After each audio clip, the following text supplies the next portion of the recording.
C'est amusant, on a une formule qui est de moins en moins amusante parce qu'elle est de plus en plus vraie, qui est que la France est le dernier vrai pays communiste au monde, puisque depuis que la Chine s'est relativement libéralisée économiquement, je pense que la Chine, le régime communiste disparaîtra, le régime du Parti communiste chinois disparaîtra, et que quand l'Empire américain s'effondrera, le nouveau centre de la civilisation mondiale, pour le coup, ce sera l'Asie, et en particulier la Chine, qui a une vieille civilisation, et qui sera à nouveau beaucoup plus dynamique, et reprendra le flambeau en fait de la civilisation universaliste.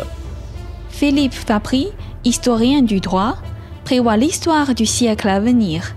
La Chine communiste disparaîtra, l'Empire américain s'effondrera, et la civilisation chinoise reprendra à nouveau le flambeau. Bonjour Philippe Fabry. Bonjour Ying, merci de m'avoir invité. Bienvenue à l'émission Esprit français. Et est-ce que tout d'abord vous pouvez vous présenter? Bien sûr, donc je suis Philippe Fabry, je suis historien du droit des institutions et des politiques, et je suis avocat et aussi blogueur. Et l'essentiel de mes travaux, j'ai publié plusieurs livres depuis quelques années, consiste à essayer de trouver des récurrences dans l'histoire passée et pour forger des outils qui permettent d'analyser le monde aujourd'hui et les évolutions qu'on peut en attendre. Ok, vous êtes historien et aujourd'hui, notre sujet est leçon de l'histoire et socialisme et liberté. Et tout d'abord, en 2014, vous avez écrit un livre. Vous avez écrit Rome, du libéralisme au socialisme et leçons pour notre temps. C'est ça. Donc, en fait, vous avez fait une réflexion sur les États-Unis, évolution des États-Unis sous Obama, et oui, qui semble suivre le chemin de l'Empire romain vers un socialisme totalitaire. C'est ça, c'est ça. C'est-à-dire qu'en fait, si vous voulez, la question de l'ascension et de la chute de l'Empire romain, c'est un vieux problème historique qui, notamment en Occident, nous fascine beaucoup parce que l'Empire romain, c'est un petit peu la matrice de toute notre civilisation. La civilisation européenne est née sur les ruines de l'Empire romain, et les États-Unis eux-mêmes ne sont qu'une extension de la civilisation européenne. Et donc, ça fait partie des vrais mythes fondateurs, hein, c'est ça qui est à l'origine du Moyen-Âge. Et depuis des siècles, en fait, la question de pourquoi cet empire qui semblait régner sur la totalité du monde connu de l'époque, en tout cas de son ère de civilisation. De l'autre côté du monde, il y avait l'empire chinois, mais c'était vraiment les deux grands empires du temps, qui d'ailleurs se reconnaissaient, ils avaient des contacts très ténus, mais qui existaient. Et donc la grande question, c'est de savoir pourquoi cette puissance a fini par s'effondrer alors qu'elle semblait ne pas avoir d'ennemis extérieurs à sa mesure. Et donc ça pose une grande énigme sur le fait que les civilisations ont tendance à mourir par suicide, disons, c'est-à-dire à s'effondrer de l'intérieur. Et donc c'est une grande question. Et il y a eu des tas de thèses qui ont été sorties sur ce sujet, savoir si c'était des problèmes économiques, des problèmes sanitaires, des problèmes climatiques, etc. Et la petite originalité que j'ai essayé de mettre dans la question, c'est de dire les gens qui s'interrogent sur la chute de l'Empire romain ne s'interrogent justement que sur la chute et pas sur les raisons du succès d'abord. Alors que ce qui est intéressant quand une puissance monte comme ça et ensuite descend, c'est de voir d'abord les causes de la montée avant de voir les causes du déclin. Et donc la thèse que je défends dans ce livre, c'est que ce qui a porté l'ascension de Rome comme grande puissance, c'est un certain respect des droits individuels des citoyens et de leur liberté. Et ce qui a causé son effondrement, c'est justement le fait que ce modèle s'est nécrosé, s'est affaibli, et que la centralisation, et j'ai tendance à parler de soviétisation, parce que ça ressemblait à la fin à l'URSS, dans la planification de l'économie et la direction des comportements et le contrôle des esprits, que c'est ça qui est la cause de l'effondrement de l'Empire romain. Et effectivement, si je fais le parallèle avec les États-Unis, c'est parce que ce qui a marqué le XXe siècle, c'est l'ascension fulgurante des États-Unis, de puissances qui étaient une puissance périphérique, toutes les grandes puissances étaient en Europe, à un règne sans partage sur le monde à la fin du XXe siècle, règne qui aujourd'hui est contesté. Mm-hmm. Donc en fait, vous considérez que les États-Unis sous Obama est déjà sur un chemin de socialisme totalitaire? Alors, c'est un chemin qui prend beaucoup de temps, c'est une très longue progression, qui est liée à plusieurs choses. Ça passe notamment par le fait qu'à partir du moment où une puissance qui était une puissance libérale est ordonnée sur le droit avec une égalité entre les citoyens qui était reconnue, à partir du moment où cette puissance devient une puissance mondiale, et en particulier développe un complexe militaro-industriel, ce dont parlait et ce dont se méfiait déjà Eisenhower en 1960, les intérêts des élites commencent à se découpler des intérêts du peuple lui-même, et donc l'unité nationale s'étiole, et les élites se perçoivent plutôt comme devant diriger le monde dans son ensemble que devant défendre les intérêts du pays. Et donc, il y a toute cette construction d'une gouvernance mondiale qui apparaît des États-Unis, qui remonte à loin. Déjà, après, avec Wilson, la création de la Société des Nations était déjà dans ce mouvement à la fin de la Première Guerre mondiale. Ça s'est affirmé avec la création de l'ONU au sortir de la Seconde Guerre mondiale. Et aujourd'hui, avec la défense du multilatéralisme et un certain nombre de traités avec l'Europe, etc., il y a véritablement cette volonté de diriger le monde. Et récemment, avec l'arrivée au pouvoir de Biden, qui a dit aux États-Unis que l'Amérique était prête à reprendre le leadership du monde, c'est tout à fait dans cette suite-là. Et Donald Trump, finalement, a été une rupture dans ce mouvement-là, puisque, justement, Donald Trump revenait à un intérêt national du peuple américain, qui n'est pas nécessairement l'intérêt de ces élites mondialisées et qui est transnationale, en fait. En fait, dans le bouddhisme, on dit, on parle de réincarnation et oui. La vie tourne. Et dans l'histoire, est-ce que vous pensez dans l'histoire, comment dire, le cycle, le cycle tourne, il y a aussi cette réincarnation? Tout à fait, tout à fait. Alors, je pense qu'il y a effectivement une récurrence. Il y a une réincarnation, sinon personnelle, du moins, il y a des réincarnations collectives. C'est-à-dire, il y a des peuples qui retrouvent collectivement l'esprit de certains peuples anciens. Je dis souvent que la grande partie des peuples européens ont retrouvé l'esprit de ce qui était celui des Grecs de l'Antiquité, des cités grecques. Et les Américains, eux, ils ont un peu retrouvé l'esprit des Romains, qui est un esprit à la base pionnier, très austère, très axé sur la liberté de l'individu, son droit de propriété, etc. Mais du coup, cet esprit, il évolue et il s'étiole à mesure que l'Amérique s'est enrichie, que l'Amérique a atteint une position de pouvoir.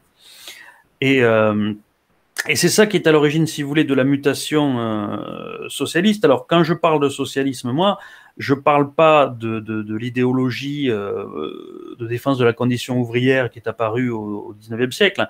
J'emploie le terme dans le sens où l'emploie le prix Nobel d'économie Friedrich Hayek, qui voit en fait les possibilités d'ordre politique comme une sorte de continuum qui va du libéralisme extrême, où les individus ont une liberté maximale et où l'État est minimal, à donc ce socialisme qui est un État dans lequel l'État central est autoritaire et prétend prendre des décisions de planification dans tous les domaines, un petit peu comme on le voyait en Union soviétique, par exemple. C'est véritablement, c'est ça le modèle, si vous voulez. C'est-à-dire la planification contre la place laissée à la liberté individuelle. Et les élites, de toute évidence, ont une mentalité qui va un petit peu dans ce sens, de planification. Ça peut paraître contre-intuitif parce qu'on a l'impression que les élites sont entrepreneuriales. Par exemple, si vous prenez un Jeff Bezos, l'homme le plus riche du monde, ou un Elon Musk, ce sont des gens qui sont à la base des entrepreneurs qui n'étaient pas riches, qui ont créé leur fortune. Donc on peut se dire, ce sont des gens qui sont épris de liberté. Mais à partir du moment où ils deviennent l'incarnation ou la pointe de structures qui sont très importantes et qui ont leurs intérêts propres, ils se mettent à entrer dans ce qu'on appelle souvent un système de capitalisme de connivence, c'est-à-dire le fait que les entreprises aient un intérêt à avoir de l'influence à l'intérieur de l'État pour maintenir la position qu'elles ont acquise. Donc si vous voulez, le principe c'est simple, c'est qu'une fois que les entreprises deviennent suffisamment grosses, elles cessent de se baser sur leur volonté d'entreprendre librement et cherchent à s'installer et à obtenir des rentes. Et c'est ça qui fait, c'est par ce biais-là en fait que l'élitisme et la construction de castes supérieures comme ça, un petit peu détachées du peuple, évoluent vers le socialisme, non pas en tant qu'il s'agit de redonner de l'argent aux ouvriers pour leur faire plaisir, mais en fait, il s'agit d'arriver un peu à ce que les Romains appelaient panem et circenses, le pain et les jeux, c'est-à-dire faire en sorte que le peuple se tienne calme, ne cherche pas à bouleverser l'ordre social pour que les classes qui ont réussi à atteindre le sommet y restent et ne soient pas contestées. Alors que dans un jeu de libre concurrence, il y a une mobilité sociale continue et la famille qui est riche un siècle peut penser qu'elle ne le sera plus le siècle suivant. Voilà. Donc c'est la naissance de cet esprit aristocratique qui est, selon moi, la première étape. Et en fait, pourquoi vous utilisez le terme socialisme totalitaire? Parce qu'en fait, en général, quand les gens, quand ils parlent socialisme, souvent ils rajoutent un mot démocratique. Et pourquoi vous considérez que socialisme peut réduire notre liberté? Alors d'abord, pourquoi est-ce que j'emploie le mot socialisme totalitaire? C'est parce que c'est vrai que en Europe en particulier, alors c'est vrai que c'est un mot qui commence à être utilisé aux États-Unis parce qu'ils veulent dire oui, on veut faire du socialisme mais démocratique. C'est pour essayer de l'habiller de manière plus aimable. En Europe, on a une tradition qui a maintenant 50 ans, en gros, qui est celle de la deuxième moitié du XXe siècle, qui est celle de ce qu'on a appelé la social-démocratie.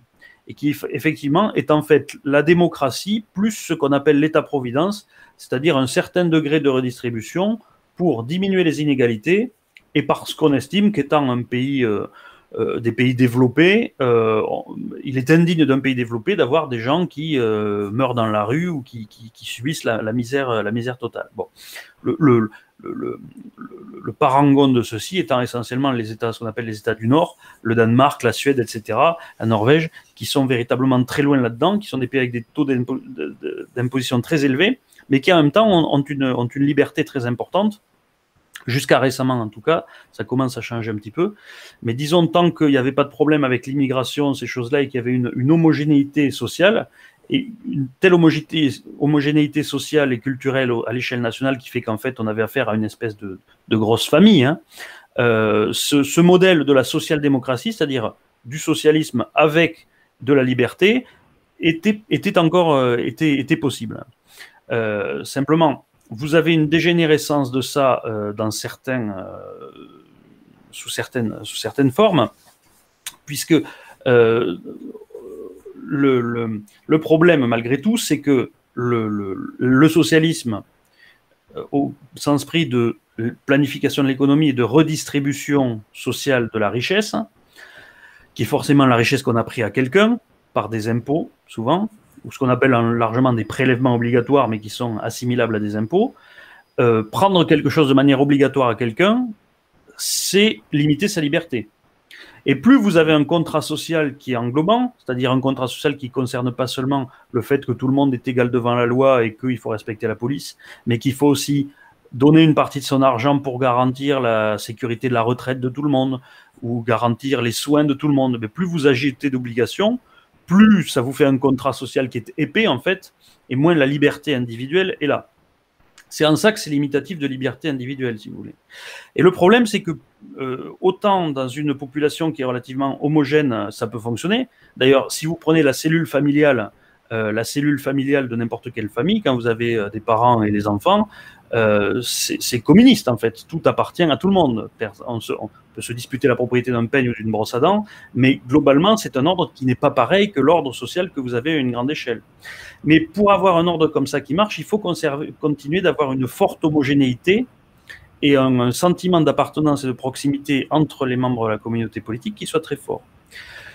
À partir du moment où vous avez des vagues importantes d'immigration, par exemple, qui sont des populations qui ne sont pas là depuis longtemps, à partir du moment où vous avez le multiculturalisme, que les gens peuvent apprécier comme un enrichissement, mais qui crée aussi un fossé entre les personnes, puisque quand on n'a pas la même culture, c'est plus difficile de s'identifier et de s'estimer membre finalement de la même famille. Il y a très peu de gens qui sont capables de ça. À partir de ce moment-là, le seul moyen, vous êtes obligé de remplacer l'adhésion au fait de dire oui, c'est mon frère dans mon pays, donc je donne un peu de mon argent pour lui. Vous êtes obligé de remplacer de plus en plus ça par de la contrainte. Et donc c'est de moins en moins accepté, mais on le maintient de force. Ça, c'est pour le système lui-même. Et ensuite, ce qu'il faut voir aussi, c'est que, et Friedrich Hayek l'avait très bien expliqué, ce genre de système redistributif nécessite la mise en place d'une administration importante qui pourra calculer qui a droit à quoi, etc. Hein. Donc ça nécessite la mise en place de formulaires multiples et variés, d'agences pour recevoir le public, etc. Et ces organes finissent par développer leur propre intérêt, puisque leurs employés ont intérêt à ce que ces organes soient maintenus. Les gens qui les dirigent sont généralement payés bien avec de l'argent qui lui-même est issu de ce qu'on appelle la coercition, c'est-à-dire de l'impôt, tout simplement. Et donc ça crée une grosse administration qui a son propre intérêt et qui a tendance à vivre sur le dos de ce qu'on appelle le secteur marchand, c'est-à-dire la véritable économie privée qui, elle, crée purement et simplement de la richesse. Voilà. Et donc c'est ça qui est limitatif de liberté. Et et en France en particulier, on souffre de ce syndrome de manière terrible, puisqu'on arrive aujourd'hui à un système où 60% du PIB, c'est de la dépense publique, c'est-à-dire décidée par l'État, c'est-à-dire qu'ils pensent non pas par la négociation dans le cadre d'un libre marché, avec des clients qui décident d'acheter un endroit, mais qui passent par des décisions de gens qui en plus échappent de plus en plus au contrôle électoral, puisque les gouvernements eux-mêmes ont de moins en moins de puissance et de capacité de réformer cette administration. Dès qu'ils veulent le faire, le pays est bloqué, etc. Donc, c'est comme ça que la démocratie finit par dépérir en raison de cet accroissement de l'administration. C'est-à-dire, en fait, selon vous, la France est aussi vers ce chemin de socialisme totalitaire. Ah ben, alors c'est amusant, on a une formule qui est de moins en moins amusante parce qu'elle est de plus en plus vraie, qui est que la France est le dernier vrai pays communiste au monde, puisque depuis que la Chine s'est relativement libéralisée économiquement, mais la France est effectivement un pays dans lequel, vous savez, il y avait une vieille formule, je crois qu'à l'époque c'était Valéry Giscard d'Estaing qui disait ça, l'ancien président français, qui disait, ou c'était peut-être De Gaulle d'ailleurs, qui disait au-delà de 30% de dépenses du PIB, vous devenez un pays communiste. Parce que le poids de l'État, même si l'État ne s'occupe pas de tout, puisque ça reste une fraction du PIB, par cascade, par sa masse, il fait que tellement d'acteurs dépendent de lui que même s'ils ne dépendent pas directement de lui, ils dépendent indirectement de lui. Et quand vous avez 60% du PIB en France qui dépend du secteur public, ça veut dire que n'importe quel acteur privé a forcément une partie de son activité qui dépend de l'État. Et donc, en fait, que tout le monde dépend de l'État et de sa redistribution. Et donc, à partir de là, vous devez considérer que la France est un État communiste. Alors, il n'est pas totalitaire, pourquoi? Parce que ce qui caractérise la France, et c'est en ça un petit peu que c'est l'opposé de la Chine, c'est que la France est un pays dans lequel l'économie est complètement contrôlée par l'État. En cela, on est communiste, mais on est communiste économiquement. À côté de ça, on a tout un tas de libertés, de parole, même si sur certains sujets c'est moins vrai, mais enfin, globalement, on a une liberté de parole, de critique, qui est beaucoup plus importante, qui est très importante, qui n'existera pas en Chine, mais en Chine, il y aura des mécanismes économiques qui, eux, seront plus libres. Donc, on est vraiment sur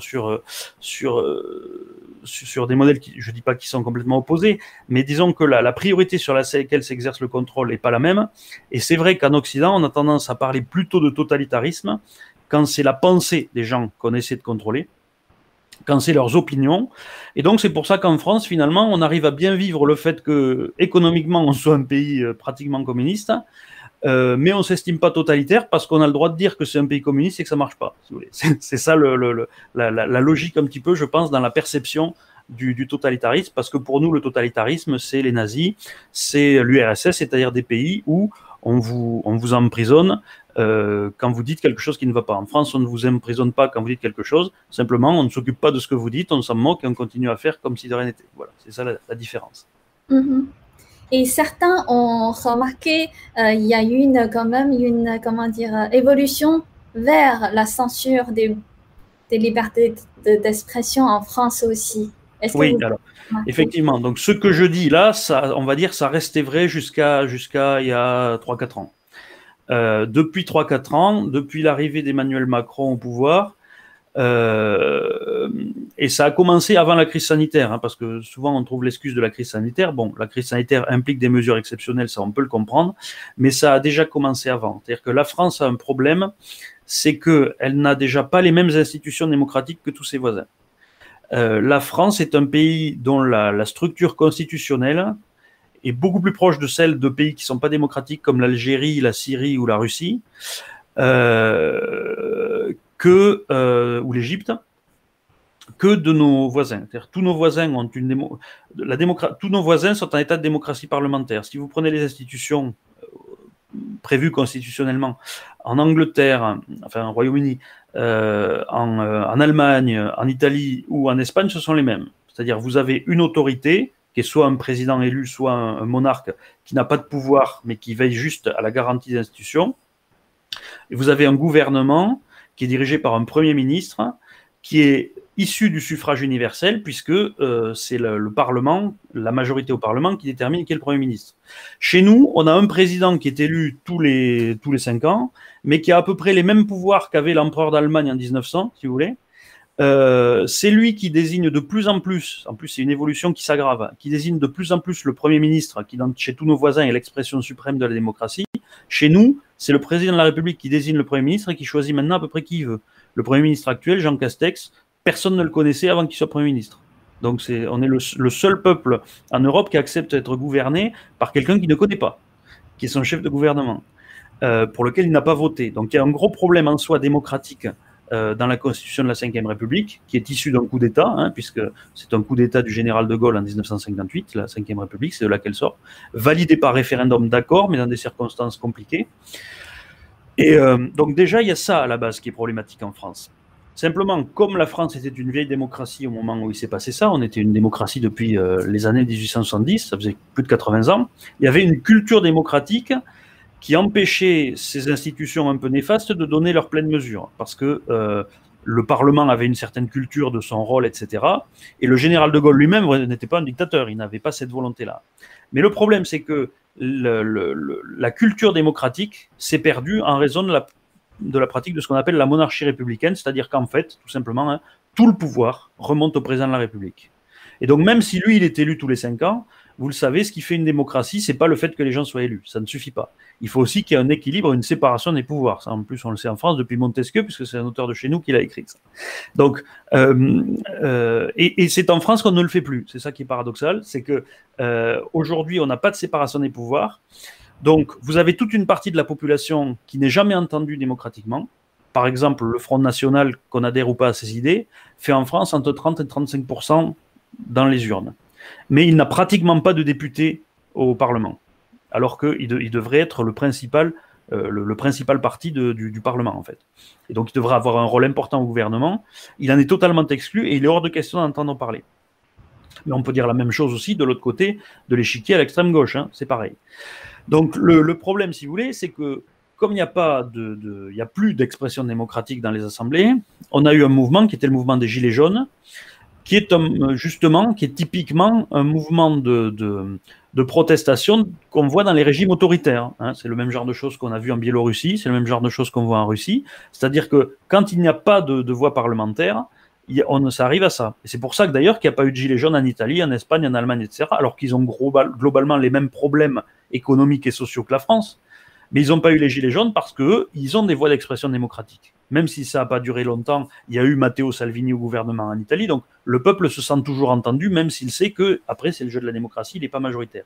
En France, non, on dit aux gens de se taire. Donc, ils s'énervent, ils vont sur les ronds-points et ils vont brûler des voitures sur les Champs-Élysées. Et qu'a fait le pouvoir à cette occasion-là, alors que la principale revendication des Gilets jaunes, la seule qui a fait l'unanimité chez eux, et ça a été très dur parce qu'ils pensaient un petit peu tout et n'importe quoi, mais la seule chose qui faisait l'unanimité, c'est en gros, on veut plus de démocratie. Donc il y avait cette idée du référendum d'initiative citoyenne qui était demandée, et le gouvernement a essentiellement répondu par de la répression et quelques distributions d'argent, des clopinettes, mais enfin un petit peu d'argent. C'est-à-dire que on dit au peuple, bon, je vous donne un peu d'argent, mais taisez-vous, on ne change rien à l'ordre social et à la façon dont ça fonctionne. Donc c'est en ça qu'on devient vraiment un régime autoritaire, qui correspond d'ailleurs à ce que je disais tout à l'heure de la manière dont les élites pensent, c'est-à-dire le maintien des rentes en place, le refus de renégocier l'ordre social s'il déplaît à une certaine partie de la population.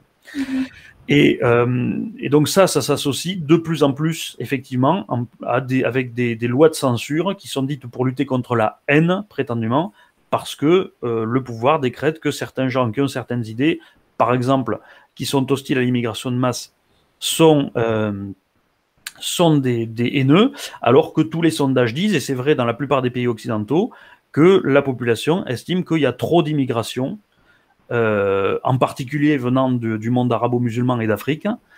Et donc ces gens-là qui sont majoritaires dans tous ces pays sont considérés comme devant se taire parce que c'est un discours de haine. Et donc ça, effectivement, alors on trouve la même chose aussi en Allemagne, hein, de plus en plus. Il y a aussi une évolution comme ça qui est inquiétante en Allemagne, mais en Allemagne, la structure de la Constitution s'y prête moins. Alors qu'en France, ça va totalement dans le sens, et donc c'est un petit peu les portes ouvertes. En Chine communiste, l'État, il joue un rôle, le gouvernement joue un rôle comme un sauveur. C'est l'État qui détruit tout pour les peuples ou pour supprimer la pauvreté. C'est l'État qui détruit tous les moyens. Et dans les pays occidentaux, c'est sous forme de salaire minimum. Par exemple, Biden, il vient de proposer un salaire minimum horaire à $15, qui est double par rapport à avant, surtout dans cette période de crise sanitaire. Quelle est la conséquence pour ce type de mesure?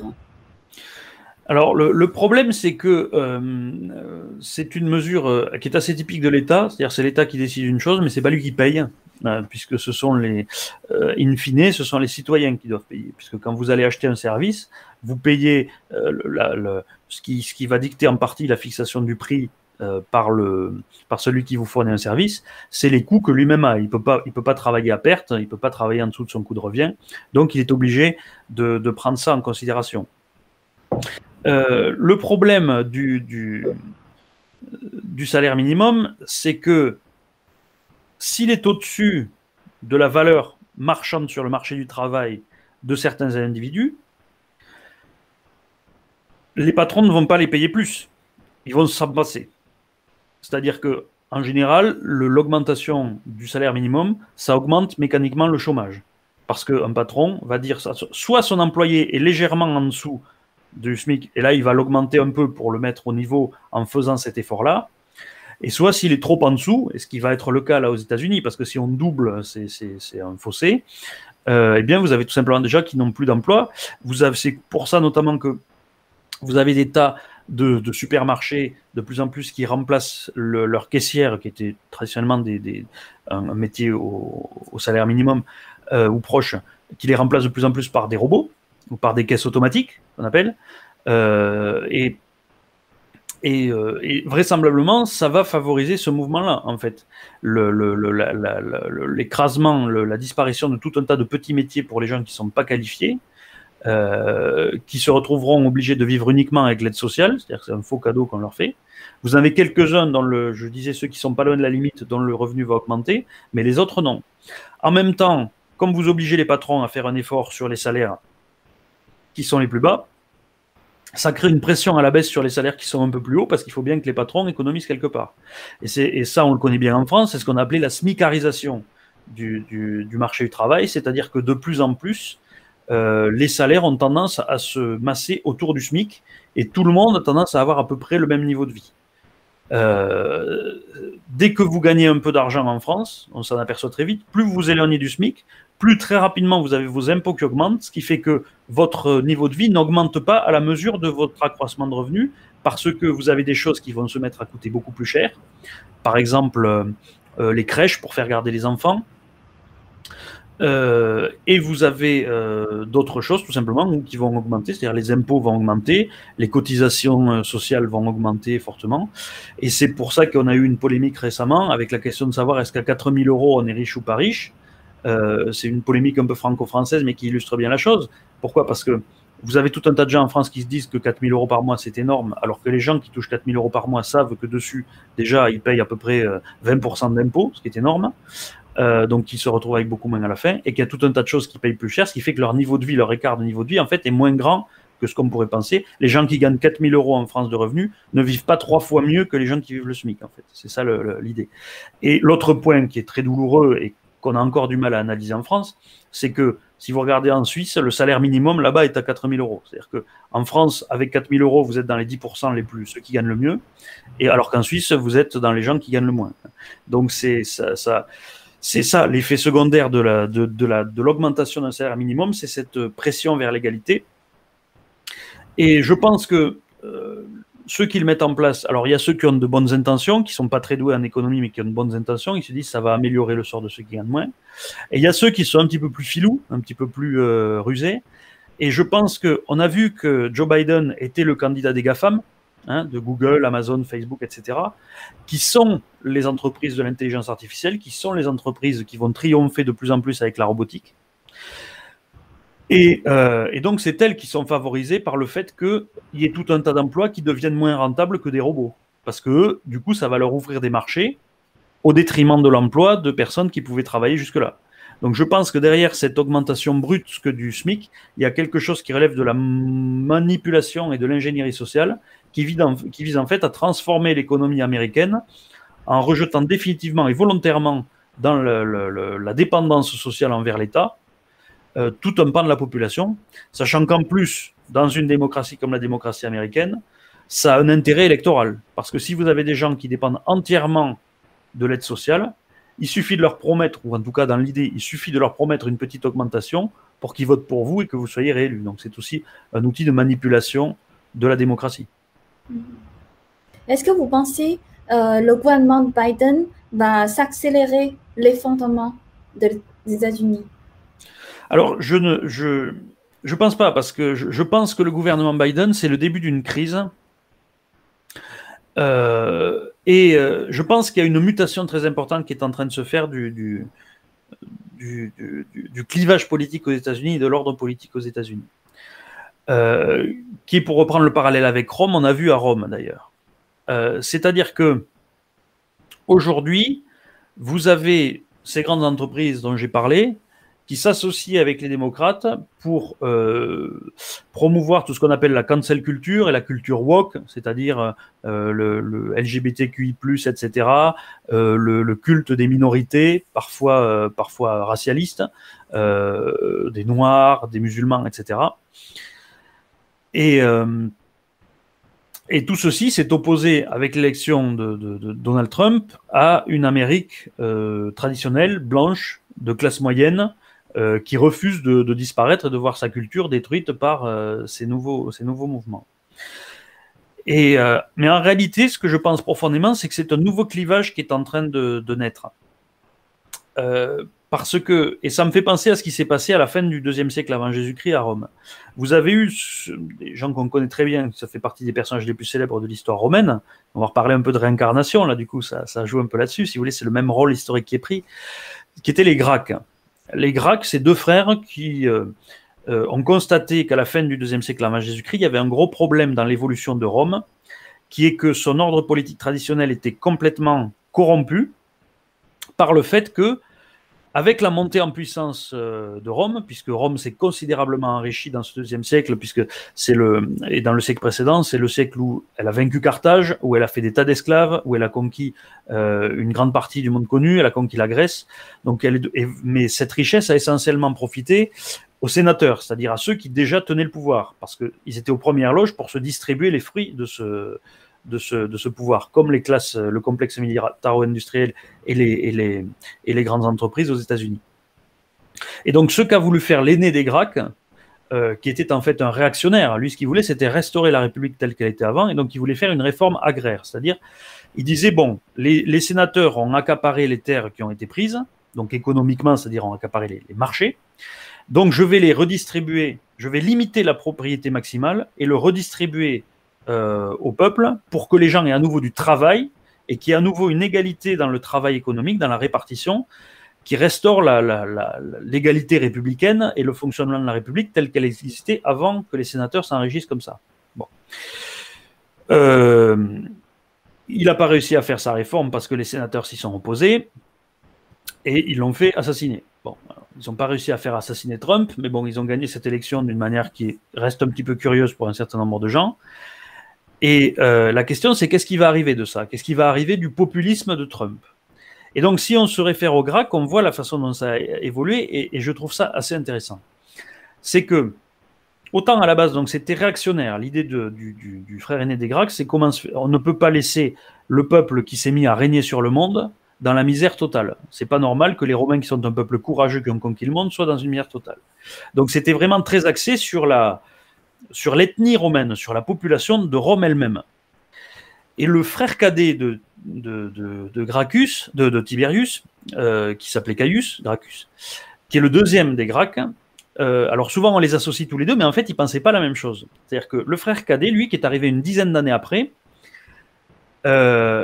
il n'a pas demandé la redistribution des terres, ou en tout cas il savait qu'il ne pouvait pas l'obtenir, donc il a demandé la redistribution de ressources, c'est-à-dire qu'on donne directement du pain et de l'argent à la population. Et il a demandé une autre chose importante, c'est que toute la population de l'Italie, qui était un territoire qui était dominé par Rome depuis très longtemps, obtienne la citoyenneté romaine. C'est-à-dire l'intégration en fait de la population qui n'était pas la population de souche. Et ça, c'est une vraie rupture avec son frère, parce que son frère, lui, était centré sur le peuple romain. Alors, ça fait une digression, mais vous allez voir où je veux en venir. C'est que Donald Trump, lui, il est comme Tiberius Gracchus, c'est-à-dire il se centre sur la population blanche des États-Unis, traditionnelle, et ce qu'il voulait faire, c'était réindustrialiser, faire revenir l'activité manufacturière, notamment l'industrie, aux États-Unis. Et il a eu en face de lui tout l'establishment qui profite de l'enrichissement et de la puissance des États-Unis depuis des décennies, qui est toute la classe autour des démocrates, les médias, toutes les grandes fortunes. Enfin, il avait pratiquement tout le monde contre lui, Donald Trump. En tout cas, tous les riches.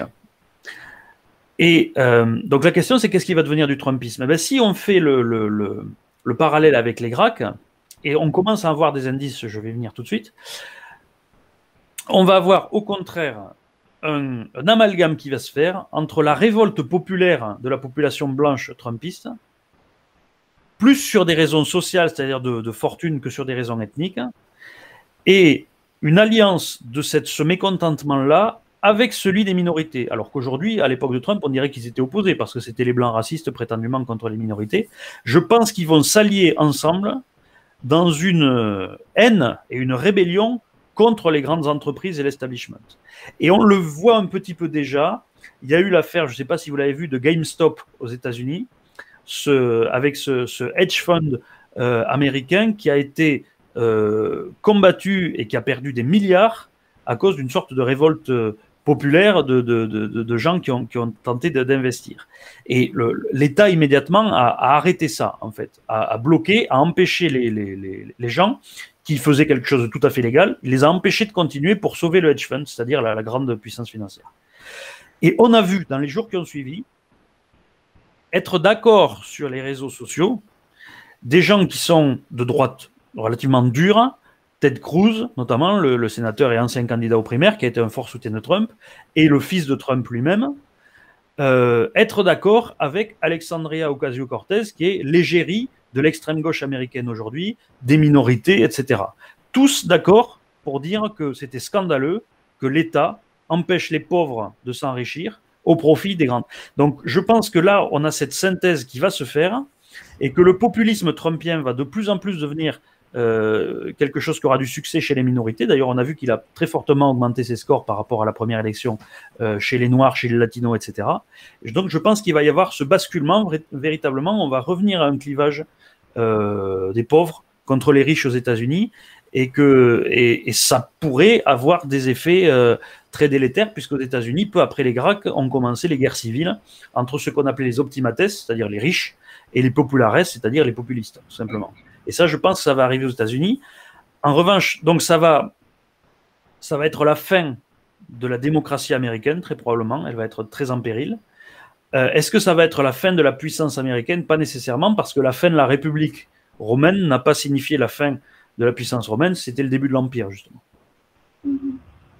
Justement, tout à l'heure, vous parlez il y a un phénomène pendant l'élection aux États-Unis, c'est-à-dire il y a des minorités, même il y a beaucoup d'Asiatiques, même des Chinois qui soutiennent Donald Trump, parce que eux, ils ont vécu des expériences dans des pays communistes. Ils savent le prix, ils savent la liberté, il n'y a pas de prix. C'est pas combien d'aides l'État, combien de subventions on peut toucher, ça peut changer notre liberté. C'est pour ça qu'il soutient Trump, il ne veut pas de ça. Et vous pensez que vraiment ça sera une tendance de plus en plus des minorités? Alors, très honnêtement, oui. Je pense que dans les 10 ans qui viennent, on va le voir de plus en plus. Justement parce que, je l'ai dit, il y a des mesures déjà que prend Joe Biden qui vont avoir des conséquences économiques qui vont être très fortes sur toute une partie de la population.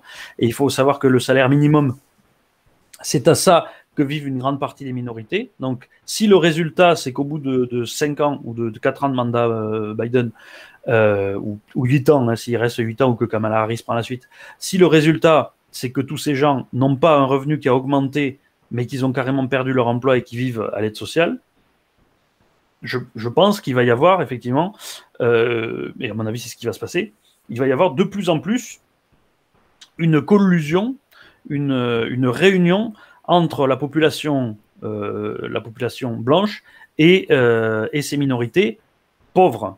Et qu'on va revenir, parce qu'il y a aussi ça, si vous voulez, ce qui fait aujourd'hui qu'il y a encore une grande fracture ethnique aux États-Unis, c'est que ce sont des populations, en grande partie les latinos, qui sont d'arrivée relativement récente, quelques décennies. Bon.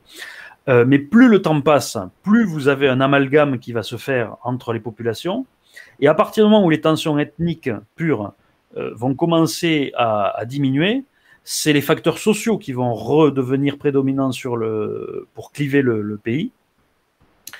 Et donc, je pense qu'on va aller vers quelque chose comme ça, d'autant plus que on sait très bien et on voit très bien, enfin, si on veut le voir, mais les critiques les plus acerbes le voient et le disent, qu'en grande partie, tout ce qui est défense des minorités, de certaines grandes entreprises qui utilisent ça comme un argument commercial, c'est très largement hypocrite. Et je pense que l'hypocrisie ne peut durer qu'un temps, et que sauf pour certains qui sont extrêmement idéologues, vous avez une grande partie de la population des minorités qui sont peu revendicatives, mais qui voient simplement quels sont les effets d'une politique sur eux, vont se retourner. Et je ne dis pas qu'elles vont devenir trumpistes, attention. Je dis qu'entre une partie de ce qu'a été le trumpisme, c'est-à-dire son opposition aux élites, hein, plus que l'aspect ethnique, mais son opposition aux élites est tout à fait compatible avec une opposition aux élites qui apparaît à gauche. Et donc ça peut faire un amalgame effectivement très contestataire. Et d'ailleurs, la figure de Trump, je pense qu'ils vont regretter de l'avoir perdue, les autres en face, parce qu'elle leur permettait de cliver d'une manière qui les avantageait, en séparant la population pauvre blanche des populations pauvres d'origine immigrée ou noire ou latino.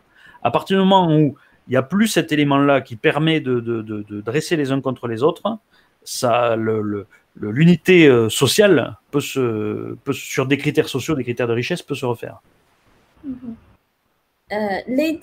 L'édit de Caracalla de 212. C'est ça. Il accorde une citoyenneté romaine, oui, à tout homme libre de Rome. Oui. Or, beaucoup d'historiens considèrent que cette citoyenneté universelle est le début de déclin de Rome antique. Quelle est votre analyse? Alors, en fait, l'édit de Caracalla, c'est l'aboutissement d'une évolution. C'est-à-dire que la domination romaine s'est faite beaucoup en attribuant la citoyenneté romaine aux élites locales. C'est-à-dire qu'à partir du moment où Rome s'emparait d'une province, elle faisait miroiter ou finissait par accorder la citoyenneté romaine aux élites locales, pour que les élites locales soient fidèles à Rome, parce que le fait d'appartenir aux élites, à la citoyenneté romaine leur donnait des droits vis-à-vis de Rome, et puis c'était extrêmement prestigieux. Comme aujourd'hui, d'ailleurs, le fait d'avoir la citoyenneté américaine, c'est quelque chose de très recherché malgré tout. Et à partir du moment où l'Empire s'est établi, l'Empire, c'est une lente évolution qui conduit Rome à sortir de Rome. C'est-à-dire que de plus en plus, vous allez avoir des empereurs qui ont été élevés à l'étranger, ou qui sont carrément nés à l'étranger, ou qui sont carrément des étrangers. C'est-à-dire qu'ils sont des Syriens, des Illyriens, etc. Il n'y a pas eu de Grecs, mais il y a eu des Africains, des Gaulois. Donc des gens qui ne sont pas d'ethnie romaine. Hein. Donc c'est une évolution qui existe déjà un petit peu aux États-Unis, on le voit, puisqu'il y a eu l'élection de Barack Obama, qui était le premier président noir. Il est probable que dans quelques décennies, les États-Unis laissent tomber la condition d'être né aux États-Unis pour devenir président américain. Vous savez que c'est une condition constitutionnelle. Peut-être que ça finira par sauter, justement, pour permettre à des immigrés de devenir président des États-Unis. Et donc, c'est comme ça, vous avez un délitement national qui forcément a un effet, parce qu'à la base, l'Empire, c'est une nation qui militairement s'est imposée à d'autres. Et en fait, avec le temps, c'est une nouvelle communauté politique qui apparaît, dans laquelle la première nation s'effrite et où on essaie de recréer quelque chose. Donc au moment où Caracalla il donne la citoyenneté, c'est même plus vraiment de la citoyenneté romaine qu'il donne, c'est une sorte de citoyenneté impériale, de citoyenneté universelle. Donc en soi, la citoyenneté qu'il accorde, c'est une citoyenneté qui n'a plus la valeur qu'elle pouvait avoir à l'époque des débuts de l'Empire. Et d'ailleurs, la fin de l'Empire, elle est marquée par le fait que de plus en plus, la condition d'homme libre et la condition d'esclave convergent et pas dans le sens du mieux. C'est-à-dire que les hommes libres ont de moins en moins de droits et de plus en plus, d'ailleurs, à la fin de l'Empire romain, c'est très net, il y a une distinction juridique qui est faite au niveau de la valeur du témoignage, au niveau des sanctions encourues, entre ce qu'on appelle les honestiores, c'est-à-dire ceux qui ont les notables, ceux qui ont du prestige, ceux qui sont riches, et les humiliores, c'est-à-dire ceux qui sont pauvres. Par exemple, les humiliores étaient on pouvait les torturer dans le cadre de la justice, ce qui n'était pas le cas des honestiores. Sachant que 200 ans avant, la citoyenneté romaine protégeait contre la torture. On n'était pas torturé. Alors qu'à sous Caracalla, vous pouviez être citoyen et quand même soumis à la torture parce que la distinction n'était plus la même. Donc, c'est plus le signe d'un délitement avancé de la civilisation romaine telle qu'elle existait avant, si vous voulez, qu'une cause véritablement de l'effondrement, parce que voilà, c'est plus un symptôme, c'est pas tellement un point de départ. Et de toute façon, c'est vrai qu'à partir du moment où vous donnez un avantage à tout le monde, forcément, il perd de son prestige. Et en plus, surtout, si on l'accorde à tout le monde, c'est que déjà, ceux qui en étaient dotés avant ne l'estiment plus tellement prestigieux, sinon ils voudraient se le garder à eux, tout simplement. Mmh. Donc, on peut dire, tout le monde l'obtient, tout le monde perd. Voilà, c'est ça. Mmh. C'est ça.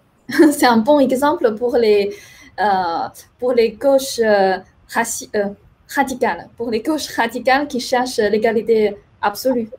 Ben, tout à fait, parce que souvent, elles ne prennent pas garde que du coup, ça crée d'autres distinctions qui sont des distinctions traditionnelles, c'est-à-dire finalement entre les riches et les pauvres.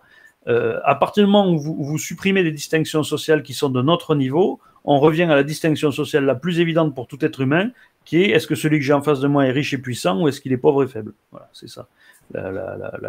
C'est comme ça qu'on affaiblit les distinctions de droit.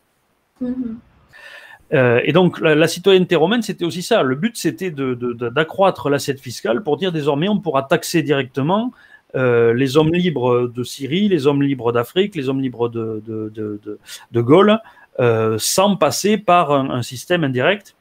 Et donc il y a un souci d'efficacité administrative et surtout de pouvoir maintenir et accroître une pression fiscale sur les individus, et en ça les individus ils perdent, puisque finalement du coup ils se retrouvent sujets directs d'une administration fiscale qui était extrêmement puissante et qui a causé beaucoup de douleurs dans la population impériale jusqu'à la fin de l'Empire. Vous avez des révoltes de cités dans l'Empire, en particulier je pense à la ville de Thessalonique sous Théodose, qui se révoltent parce que les impôts sont trop forts, et l'Empire utilise des immigrés, c'est-à-dire les Visigoths, pour châtier les Thessaloniciens et en faire un massacre épouvantable simplement parce qu'ils refusaient de payer des impôts. Donc c'est ça aussi l'effet, c'est qu'on a l'impression que c'est un cadeau, la citoyenneté, alors qu'en fait c'est un cadeau empoisonné parce qu'on vient vous demander de l'argent derrière, c'est à ça que ça sert. Ok. Et est-ce que aussi en même temps quand on cherche ce type d'égalité, en fait nous tomber dans le piège qu'on perd notre liberté? On tombe dans un piège, comment dire, à avoir un régime vers totalitarisme. Très souvent, et c'est encore plus vrai effectivement avec toutes ces nouvelles conceptions de privilèges, vous savez, le privilège blanc, le privilège masculin, etc. Les libéraux ont une formule qui est juste selon moi, c'est que la plus petite des minorités et la plus authentique, c'est l'individu, parce qu'en fait tout le monde est unique. tout le monde est, alors certes, à la fois hétérosexuel ou homosexuel ou quoi que ce soit, est à la fois d'origine africaine ou asiatique ou blanche, est à la fois telle religion, minoritaire ou majoritaire. Donc chacun réunit tout un tas de critères sur lesquels il peut être considéré comme appartenant à un groupe qui est privilégié ou qui ne l'est pas, etc. Donc la solution traditionnelle des démocraties en Occident, c'était l'égalité des individus devant la loi, qui était un principe simple. Qui que vous soyez, parce que vous appartenez à un tas de groupes, mais on ne va pas aller chercher tous les groupes. Bon. À partir du moment où vous tenez à faire précisément le détail de l'addition, j'ai envie de dire, c'est-à-dire que vous voulez prendre, c'est de ça qu'il s'agit. Il s'agit de prendre chacun, et c'est ça qu'on dit aux gens quand on leur explique qu'il faut que vous déconstruisiez vos privilèges. Donc il y a des gens qui, on le voit d'ailleurs, on en trouve sur Internet, qui mettent en place des tests et des tableaux qui permettent de se positionner pour savoir est-ce que je suis privilégié là-dessus, est-ce que je suis privilégié là-dessus, est-ce que je suis privilégié là-dessus, pour ensuite se mettre sur une sorte d'échelle pour savoir en fait ce qu'on vaut ou ce qu'on doit aux autres. Et ça, effectivement, c'est typiquement totalitaire parce qu'en fait, il s'agit d'en gros de mettre dans une grosse calculatrice tous les critères de tout le monde pour savoir à la fin à quoi vous avez droit.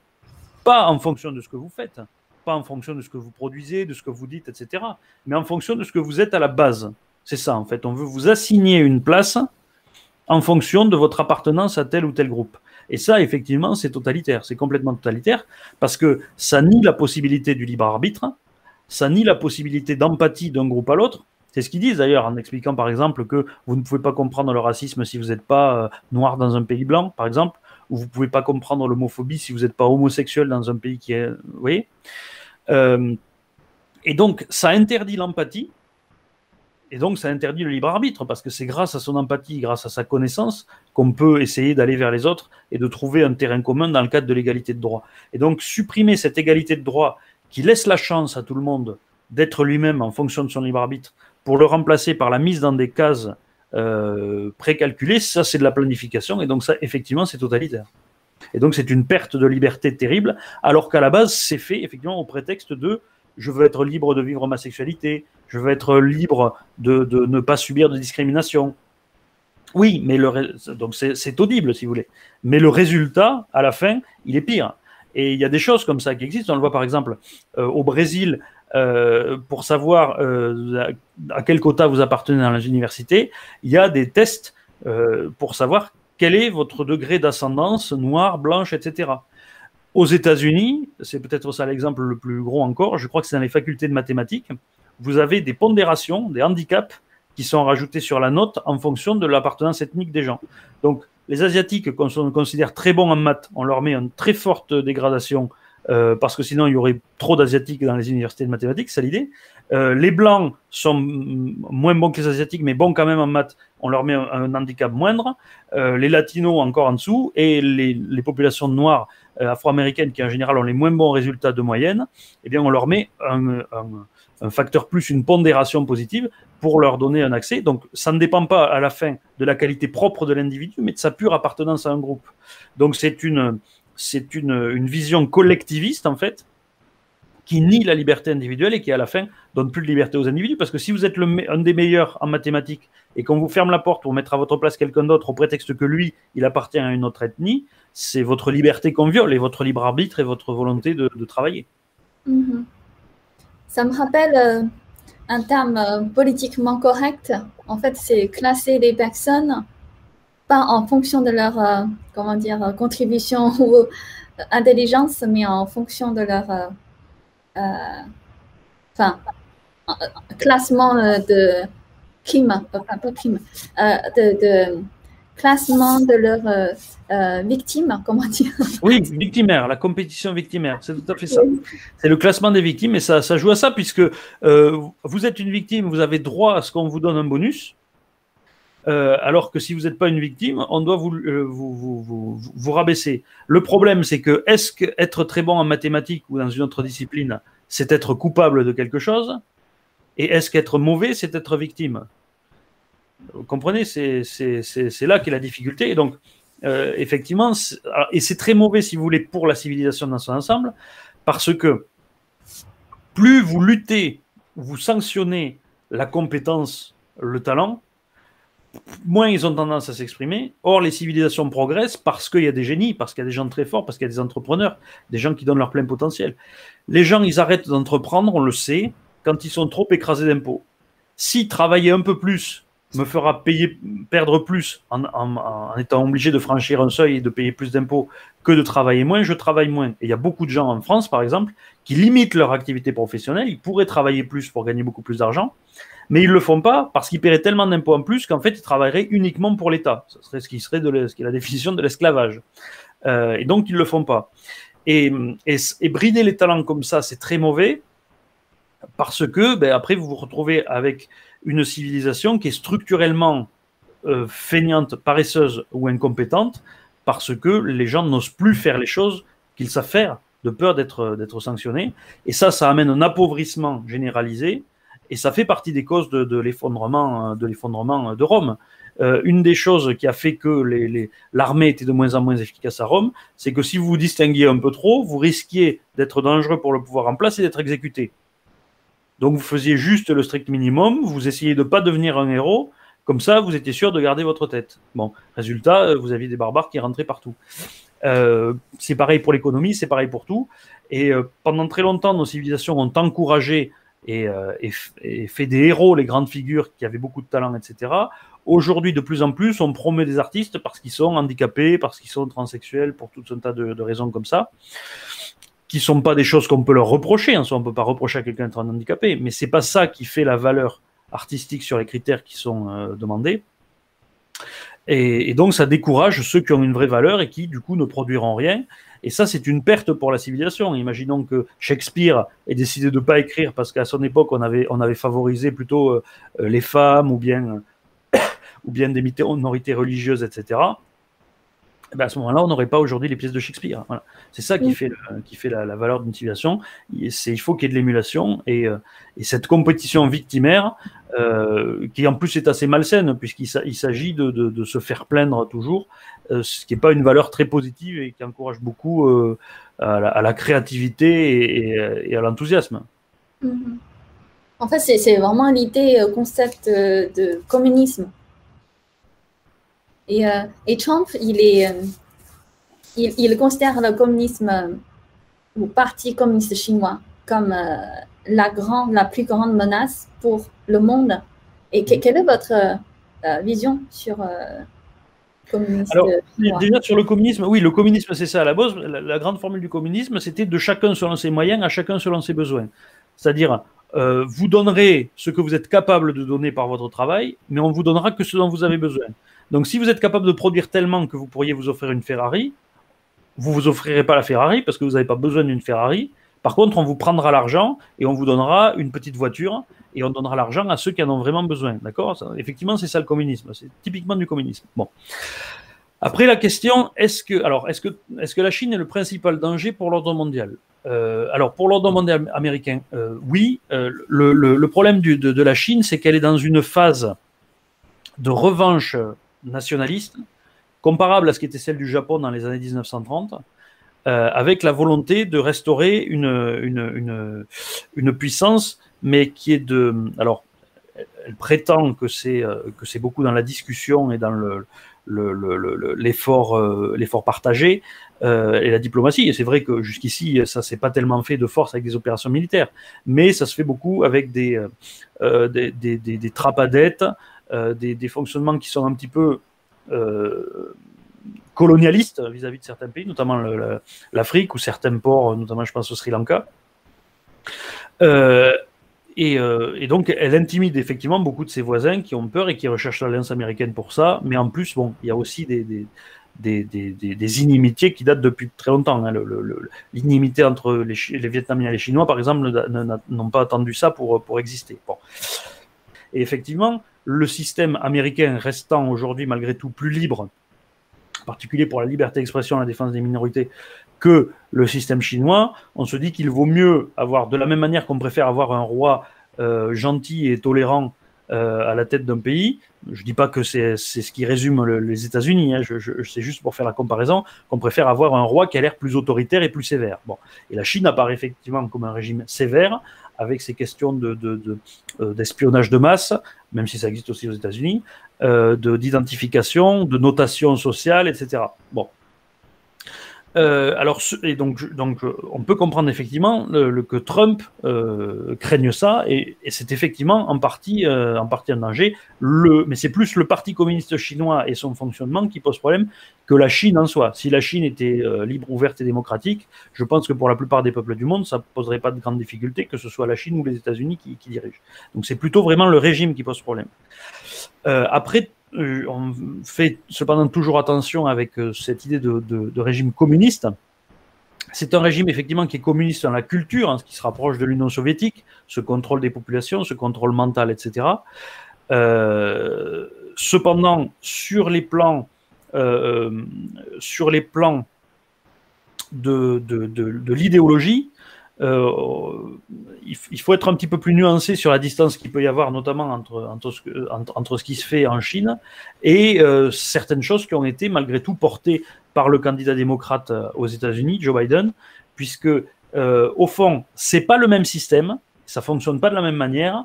La promotion des minorités, ce calcul, on va dire, cette déconstruction des privilèges qu'on a vu aux États-Unis et le système chinois ne fonctionne pas pareil, hein, c'est pas la même chose, mais ça va quand même dans le même sens, dans la mesure où il s'agit, sur des grilles de critères qui sont différentes, mais qui existent, de noter les individus pour leur assigner leur place dans la société. En Chine, c'est plutôt par ce système de notation sociale. Aux États-Unis, c'est de plus en plus plutôt par l'adhésion au système des minorités, et la notation en fonction du politiquement correct. Et donc, c'est deux échelles de valeurs qui sont différentes, mais le mécanisme de notation, on va dire, et de placement des individus est le même. Donc là-dessus, il y a effectivement une forme de convergence. Alors, pour Donald Trump, lui, comme il est hostile aux deux, effectivement, pour lui, la Chine est un ennemi, parce qu'il se dit, si je rétablis l'ordre tel qu'il était avant aux États-Unis, à ce moment-là, effectivement, il y a un fossé entre nous et la Chine. Pour quelqu'un qui est extérieur, si l'idéologie qu'il y a derrière, qui a porté Biden au pouvoir en partie et qu'il défend, gagne en puissance aux États-Unis, on verra de moins en moins de différence en fait avec le système du Parti communiste chinois. En 2015, vous avez aussi publié un livre, L'histoire du siècle à venir. Oui. Où va le monde selon les cycles de civilisation? Oui. Alors, où va notre monde? Alors, la première étape, c'est... je ne peux pas reprendre toute la démonstration, bien sûr, même si j'ai déjà évoqué quelque chose. La première étape, c'est les États-Unis qui poursuivent la voie de Rome et qui, je pense, vont créer un empire mondial qui sera de plus en plus autoritaire. Je pense que la victoire de Joe Biden va dans ce sens. Même s'il y a des troubles intérieurs aux États-Unis, ça ne s'arrêtera pas là. Je pense qu'il va y avoir une confrontation qui sera militaire ou qui restera de l'ordre de la guerre froide contre la Chine et la Russie,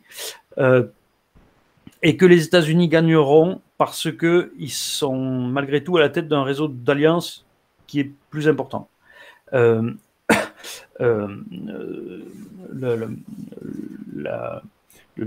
Chine est relativement isolée encore, même si elle est capable de s'imposer, mais on a vu qu'elle a des difficultés, elle est cernée, elle arrive à se déployer dans son entourage proche, mais l'Inde s'est beaucoup braquée contre elle ces derniers temps. Le Japon, la Corée du Sud, le Vietnam restent très méfiants. Le Vietnam, qui semblait être l'ennemi juré des Américains depuis la guerre du Vietnam, devient aujourd'hui pratiquement un allié des États-Unis parce qu'elle a peur de la Chine. Et de l'autre côté, la Russie, elle, est un allié de poids pour la Chine, mais qui n'a vraisemblablement pas la surface pour s'imposer durablement. Donc je pense qu'il y aura un système comme ça, que je ne pense pas que la Chine va disparaître, je pense que la Chine, le régime communiste disparaîtra, le régime du Parti communiste chinois disparaîtra, et que la Chine sera intégrée dans l'ordre mondial américain, comme l'a été le Japon finalement en 1945. Le Japon n'a jamais été aussi riche et aussi puissant individuellement qu'aujourd'hui. Son développement industriel d'ailleurs est très postérieur, puis ça date des années 70. Hein. Jusque-là, le Japon était relativement peu industrialisé. Il s'est vraiment industrialisé à partir de ce moment-là. Donc ça ne veut pas du tout... Et je pense donc qu'on va vers ça. et qu'en revanche, à long terme, puisque l'Empire américain il subira la même évolution funeste que Rome, et que quand l'Empire américain s'effondrera, le nouveau centre de la civilisation mondiale, pour le coup, ce sera l'Asie, et en particulier la Chine, qui a une vieille civilisation, et qui sera à nouveau beaucoup plus dynamique, et reprendra le flambeau en fait de la civilisation universaliste, de la même manière que l'Europe avait repris celui de la Grèce et de Rome, en fait. Donc ça serait ça dans la continuité, et qui porterait vraisemblablement d'ailleurs la civilisation, bon, à une échelle, après il faut penser à plusieurs siècles, mais qui vraisemblablement portera la civilisation à un degré encore plus haut qu'elle n'a jamais été, de la même manière que la civilisation européenne a été beaucoup plus riche, beaucoup plus raffinée que la civilisation grecque de l'Antiquité. Voilà, à très long terme, c'est ça l'évolution que je vois. Mm-hmm. Et avant de conclure notre interview, et quelle est votre inspiration de la leçon de l'histoire pour notre temps? C'est-à-dire d'où je tiens l'idée de faire ces recherches? Non, c'est-à-dire quelle est votre inspiration pour tout ce qui s'est passé actuellement? Est-ce que c'est quoi à travers tout ce qui est dans les histoires, leçons d'histoire? Est-ce que ça vous donne certaines inspirations de nos temps actuels? Qu'est-ce qu'on peut, en face de toutes ces difficultés? Oui, alors mon souci, si vous voulez, c'est que je suis, et mes travaux m'ont conduit à ça, je suis quelqu'un de très déterministe. J'ai tendance à penser que ce qui doit se passer se passe. Et ça me déprime un peu d'ailleurs. C'est-à-dire que plus ça va, plus je me dis que notre capacité, que c'est pas parce qu'on comprend ce qui se passe qu'on peut forcément changer ce qui se passe, en fait, si vous voulez. C'est-à-dire que je ne suis pas sûr que le fait de savoir qu'il va y avoir une confrontation du type que j'ai dit, ou que le fait de savoir que vraisemblablement l'évolution politique des États-Unis va être dans le sens de moins de démocratie, de plus d'autorité, etc., ce qui, moi, me désole personnellement, je ne suis pas sûr que le fait de le savoir signifie qu'on peut y faire quelque chose. Je pense que ce sont tellement des phénomènes de masse qui concernent des intérêts économiques, des mouvements sociaux, etc., qui sont très profonds, qu'on peut difficilement en faire quelque chose. Je pense en fait que c'est surtout à l'échelle individuelle que ça permet de se protéger, de savoir par exemple quel secteur d'activité on doit investir, dans quoi on doit travailler, à quel endroit il faut éviter d'habiter. Un petit peu de la même manière, si vous voulez, que la météo nous dit où est-ce qu'il va pleuvoir. Donc on sait qu'il faut sortir couvert, mais on ne pourra pas empêcher la pluie de tomber. Vous voyez, donc les leçons sont, c'est ça la limite que je leur donne, qui est optimiste ou pessimiste selon qu'on en pense. Disons que quelque part on revient à la liberté individuelle et que ça c'est de toute façon plutôt ce qui est dans ma culture politique. Mm-hmm.